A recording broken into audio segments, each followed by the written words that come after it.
ayan po mga kaprobinsya, kung napapansin niyo po, itong buong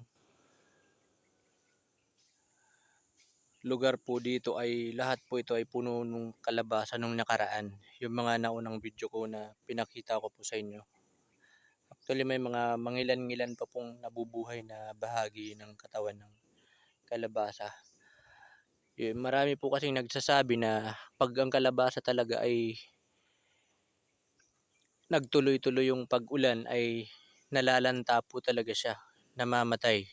Pero kahit po ganun, yung mga natitirang buhay na bahagi ng katawan niya o mga sanga ay nag-iiwan pa rin po siya ng bunga kahit hindi na po siya gaanong kalakihan. Ayan po, mapapansin po natin. Yan po talaga.